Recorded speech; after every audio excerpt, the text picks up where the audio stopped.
y a 2 mois d'ici, le PS organisait un congrès. Le président Paul Magnette a lancé ce qu'on a appelé l'opération Citoyens engagés. Une opération pour aller au cœur des gens, au cœur des citoyens. Plus de 120 thèmes ont été abordés. Il a été demandé à chaque mandataire, parlementaire, dans les USC, les sections, de prendre en charge un atelier. J'ai souhaité l'ouvrir aux indépendants de ma région à Mons-Borinage. Une dizaine d'indépendants se sont réunis dans les locaux de Harley-Davidson à Couenne pour discuter de leur secteur d'activité. Une rencontre enrichissante qui nous a permis de connaître leurs préoccupations et de savoir quel message ils avaient à faire passer au parti. Au cours de cette réunion citoyenne, plusieurs thématiques ont été abordées par les indépendants. Différentes propositions pouvant alimenter le programme électoral PS ont ainsi été avancées.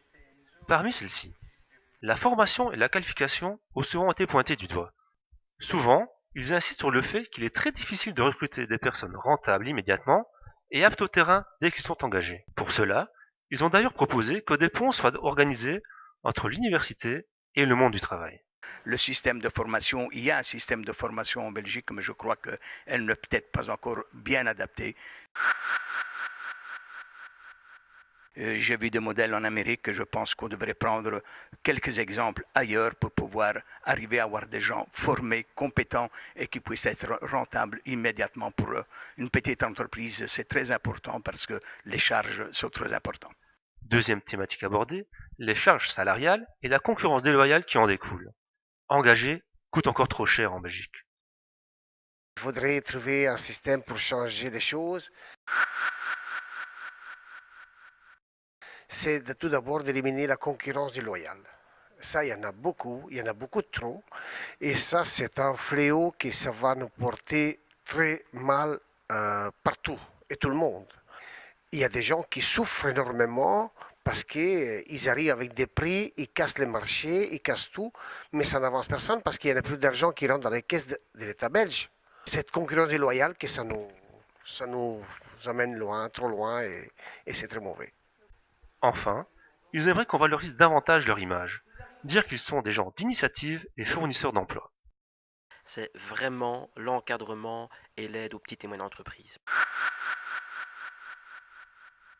Parce que notre région dans laquelle nous vivons est extrêmement riche en termes de petites et moyennes entreprises et il n'y a pas grand-chose qui est fait par rapport à cela. Et donc je crois qu'il faut vraiment travailler là-dessus et travailler également sur le recrutement et sur la formation des jeunes parce qu'on a vraiment beaucoup de difficultés à trouver des gens compétents. Ça prend du temps, c'est de l'argent, des lois sociales et donc là aussi il y a un travail à faire en termes de formation. Insister sur la richesse que représentent les PME dans le monde économique.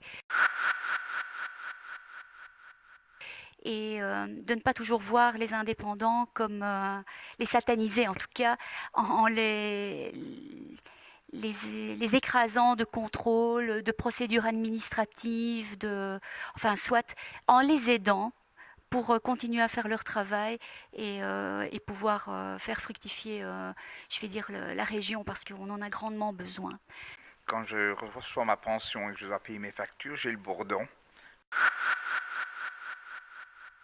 Parce que la pension d'indépendance est quelque chose de très très très très bas. Donc s'il vous plaît, songez aux pensionnés indépendants. C'est très important. Je m'interroge sur les possibilités de favoriser l'emploi des personnes, notamment en situation de handicap, et ainsi que l'accès à la vie culturelle dans son ensemble.